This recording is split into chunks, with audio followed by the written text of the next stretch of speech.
A Wilson man is in jail, accused of killing his mother and his 15-year-old brother. According to court documents, Jenkins was released from prison on March 25th on separate charges, just 1 week before the incident.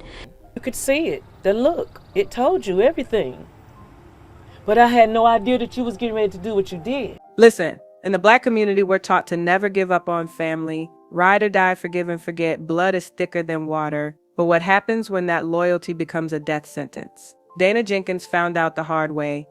My baby is home. Lord, I thank you. 8 words that Dana Jenkins posted on Facebook, March 25th, 2025. All caps, exclamation points, pure joy radiating through the screen.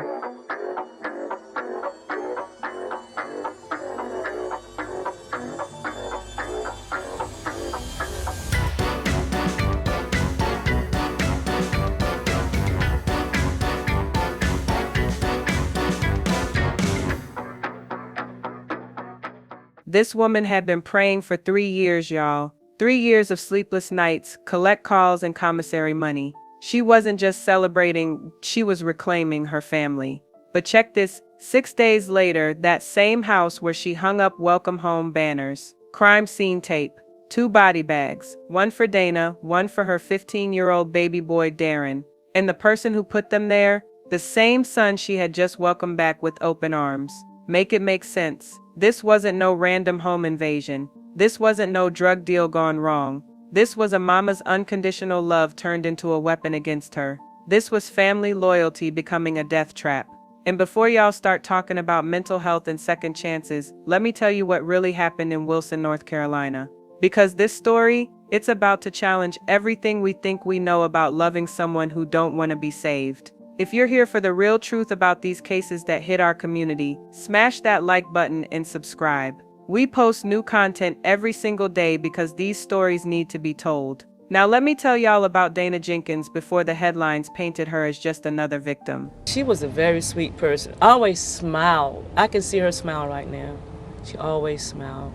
This woman was everything our community talks about when we say good people. Born and raised in Wilson, North Carolina, Dana was that neighbor who remembered your birthday, asked about your mama and meant it. She worked full-time, stayed active at her church, and somehow still found time to check on folks, give rides, bring meals. Girl, she didn't just talk that Christian walk. She lived it every single day. Grace in motion, that's what people called her. But here's what I need y'all to understand. Dana was raising 2 sons by herself, and we all know how hard that is in our community. No matter how rough things got, and trust me, they got rough, this woman never stopped trying, never stopped loving, never stopped believing that love could fix what the world tried to break. She had this deep faith that second chances weren't just possible, they were promised. That's what we're taught, right? Forgiveness, redemption, never giving up on family. Dana took that to heart in a way that would eventually cost her everything. But hey, that's getting ahead of myself. Let me tell you about her sons first, because understanding them is understanding why this tragedy was almost inevitable. If Dana was the heart of that family, then 15-year-old Darien Cox was pure sunshine. Y'all, this kid was special. Teachers at Bedingfield High School said he lit up every room he walked into. Honor roll student, leadership potential, but not in that stuck-up way. He was humble, helpful, made everyone feel seen. They loved us, we loved them. Especially Darien. He meant the world to all of us. Our teens here, they're grieving heavily. At Mount Moriah Community Church, Darien wasn't just showing up for Sunday service. This boy was involved running the media team, volunteering at youth events, playing music during worship. The kind of teenager that made adults say that boy was raised right. And his relationship with his mama, period. More than mother and son, they were best friends. They laughed together, cooked together, prayed together. No teenage rebellion, no attitude, just pure love. When Dana talked about Darien, her whole face would change. He was her purpose, her pride, her reason to keep going when everything else fell apart. Friends used to joke that they were joined at the hip. In every picture you could see it, the way he leaned into her, the way she looked at him like he hung the moon. They adored each other. And that's what makes what happened so cruel, y'all. Because Darien wasn't just caught in the crossfire. He was targeted by the very person who was supposed to protect him, his own brother. Now let's talk about the other son. Darien Jenkins, 25 years old, and Dana's biggest heartbreak. While Darren was making honor roll, Darien was making headlines for all the wrong reasons. At 19, he got arrested for stealing from cars in a church parking lot. Let that sink in. A church lot.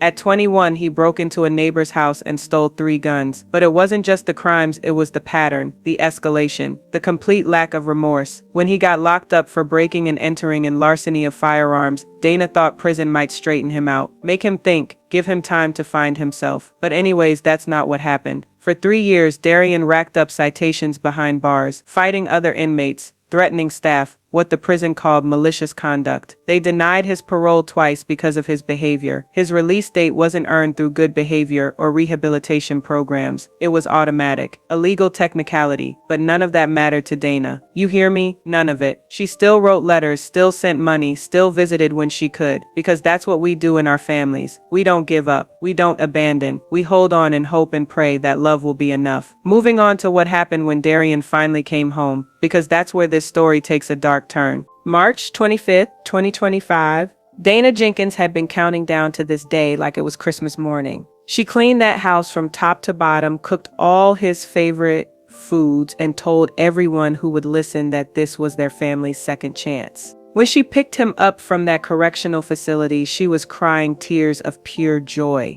To Dana, this was the answer to 3 years of prayers, the end of a nightmare, the beginning of their fresh start. But let me tell you something, the man she brought home wasn't the boy she remembered. There was a handmade banner on the porch that read, "Welcome home," balloons tied to the railing. Family gathered to celebrate. Look at the photos from that day and you'll see Dana beaming, standing next to her son with her arm around his waist like she'd won the lottery. But if you look closer, and I mean really look, you'll see something that should have sent everybody running.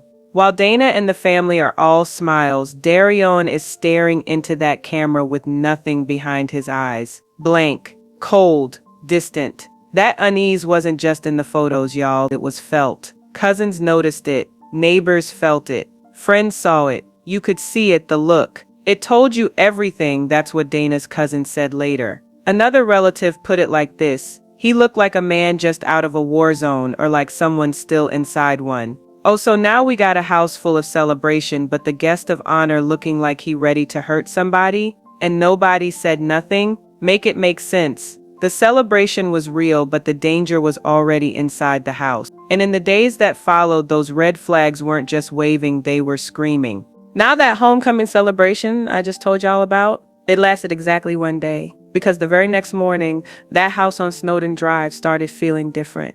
The joy got strained, the warmth turned fake, and everybody who was paying attention started getting that sick feeling in their stomach. But hey, let's talk about what paying attention actually looked like, because this is where it gets real. Darien barely spoke to anyone. He'd pace that house at all hours of the night, opening doors, closing doors, checking windows, mumbling stuff nobody could understand. Sometimes he'd just stand outside staring into the yard for hours, not moving, not blinking, just watching. And when someone tried to talk to him, he'd freeze mid-conversation, his eyes going completely blank like his soul left his body. Then he'd snap back with this stiff "I'm good" and walk away. Girl, if that ain't a red flag, I don't know what is. Family members started describing him as fidgety and like a bomb ticking down. One night, somebody caught him just standing in the hallway outside Darren's bedroom, not moving, not speaking, just watching his little brother sleep. Like, what kind of person does that? What was he thinking about while he stood there?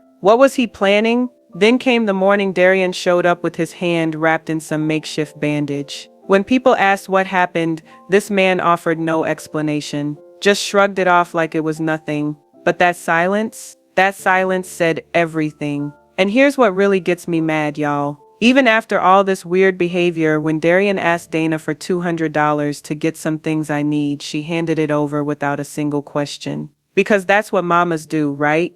We provide, we support, we trust. But listen to what he bought with that money: bleach, duct tape, and a hunting knife. Let me say that again for the people in the back: bleach, duct tape, and a hunting knife. The receipt was dated just days before he killed them. This wasn't spontaneous. This wasn't a mental health crisis. This was premeditation with a receipt. Moving on to the part that's gonna make y'all even madder.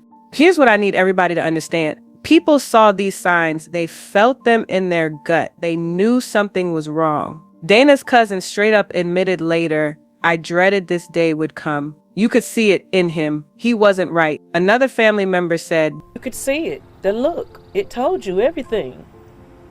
But I had no idea that you was getting ready to do what you did. "So what? Y'all knew he was dangerous but decided to stay quiet? Make it make sense." They all had the same excuse. They didn't want to hurt Dana's feelings. She was so happy to have him home, so hopeful, so convinced he was turning his life around. Nobody wanted to be the one to pop that bubble. But hey, let me ask y'all something. What's worse, hurting someone's feelings or letting them get murdered? Because that's exactly what happened here. The family chose Dana's temporary happiness over her permanent safety. They chose to protect her feelings instead of protecting her life. And little Darien, that sweet 15-year-old boy who never hurt nobody, he paid the price for everybody else's silence. As March came to an end, that house became a pressure cooker. Darien's behavior got worse. The family's unease got stronger. And Dana, she kept believing that love would be enough. But let me tell you what love actually looked like in those final days. It looked like denial. It looked like making excuses. It looked like turning away when the truth was staring her right in the face. Dana Jenkins was a good woman,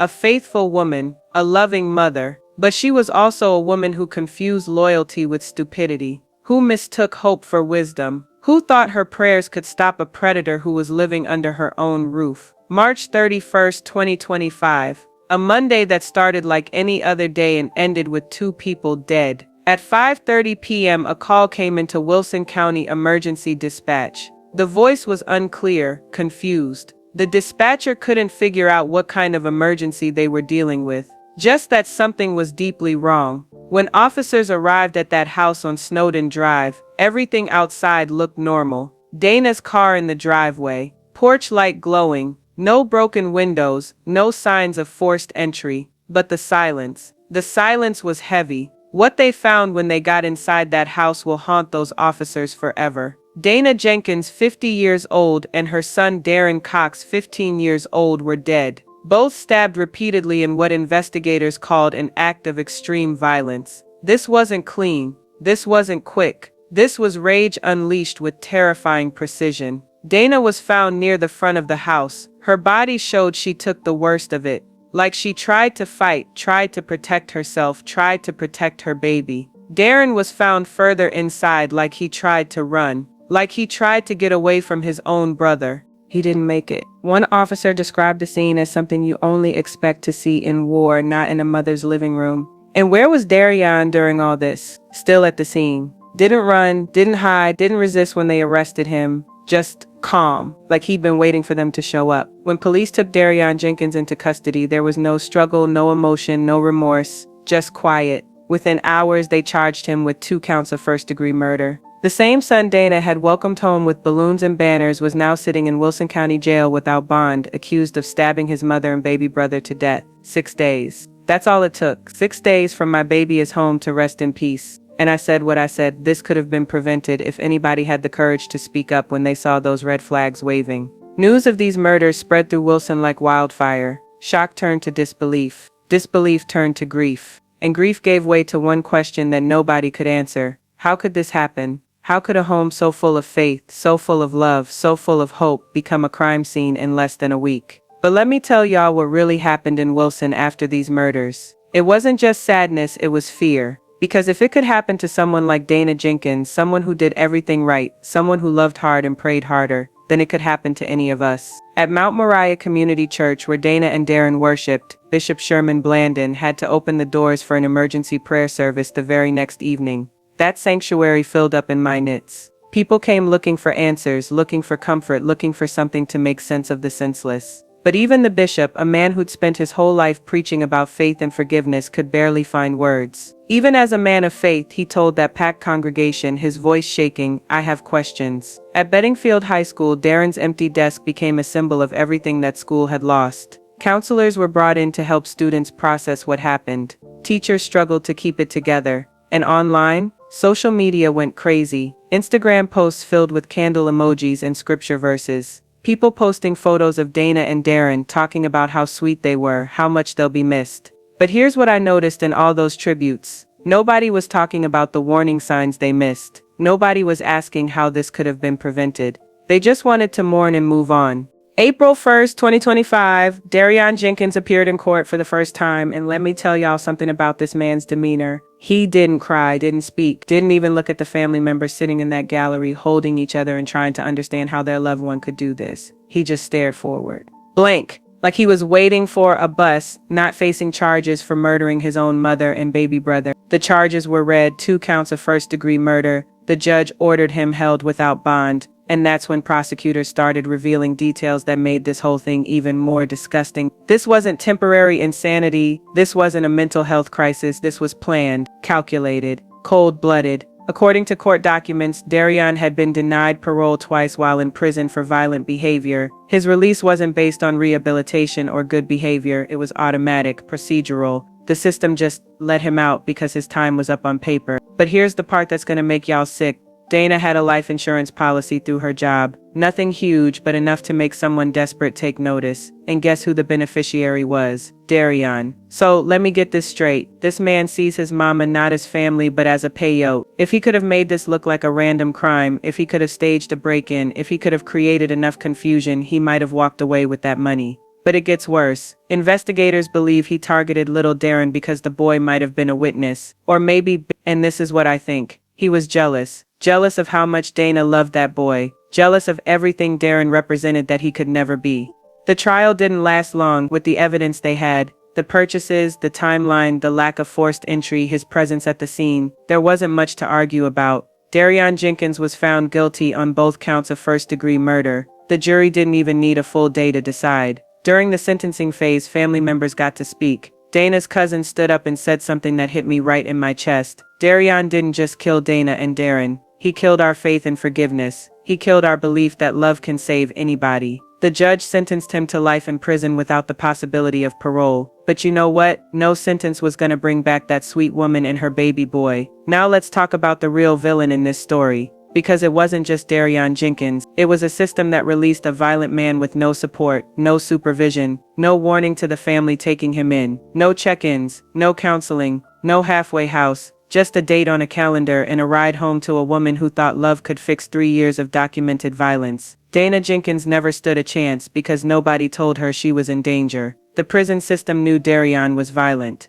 They denied his parole twice, but they didn't think to warn the family welcoming him back. That's not just negligence, that's criminal negligence. April 12, 2025, 12 days after the murders, Dana Jenkins and Darren Cox were laid to rest. The funeral was held at Alan Forbes of WB Tabernacle, and those pews were packed. Family, friends, teachers, neighbors, even strangers who'd heard the story and couldn't stay away. Pastor Damon Royal delivered a eulogy that focused on the love they left behind instead of the horror of how they were taken. The next day, they were buried side by side at Rest Haven Cemetery. As flowers were placed on that fresh earth and final prayers were spoken, one thing became clear. This wasn't just a family in mourning. This was a community that had lost 2 of its brightest lights to a darkness they should have seen coming. Dana Jenkins believed in second chances. She believed in forgiveness, in redemption, in the power of unconditional love.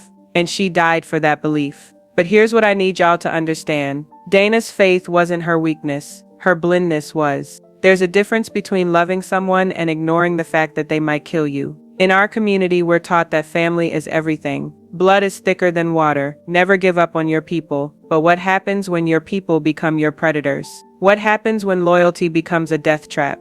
We can't keep pretending that love conquers all when the person you're trying to save is holding a knife behind their back. We can't keep choosing hope over safety. Darien Jenkins didn't just betray his mother and brother. He betrayed every family that's ever believed in second chances. Every mother who's ever welcomed a troubled child back home. Every person who's ever thought love could save someone who didn't want to be saved. And the worst part, this story isn't unique. Across America, families are cleaning bedrooms, cooking favorite meals, posting he's home on Facebook, without realizing they might be inviting death through their front door. It only took 6 days, y'all. 6 days to go from my baby is home. Lord, I thank you to 2 graves in Rest Haven Cemetery. Dana Jenkins was a good woman who made a fatal mistake. She confused loyalty with wisdom. She mistook hope for common sense. and she paid for that confusion with her life and her baby's life. So the next time someone in your family comes home from prison, from treatment, from whatever situation they've been in, please remember this story. Love them, support them, pray for them, but don't ignore the red flags. Don't choose their feelings over your safety. Don't let loyalty become your funeral arrangement, because sometimes the person you're trying to save is the one who's going to destroy you. Dana and Darren deserved better. They deserved a family that spoke up when they saw danger. They deserved a system that warned them about the risk they were taking. They deserved to still be here, but they're not.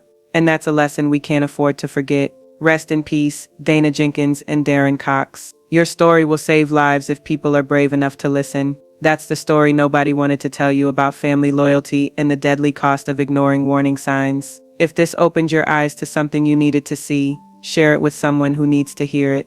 And if you haven't already, please subscribe to Unheard Cries TV. We're the only channel bringing you these stories without the sugarcoating, without the excuses, just the truth these victims deserve. Drop a comment and let me know. Do you think Dana should have seen this coming? Should the family have spoken up? Where do we draw the line between love and survival? We upload new content every single day, so turn on those notifications and we'll see you in the next video. Until then, stay safe, stay aware, and remember, sometimes the danger isn't coming from outside your house. Sometimes it's already inside, waiting for you to let your guard down. See you next time.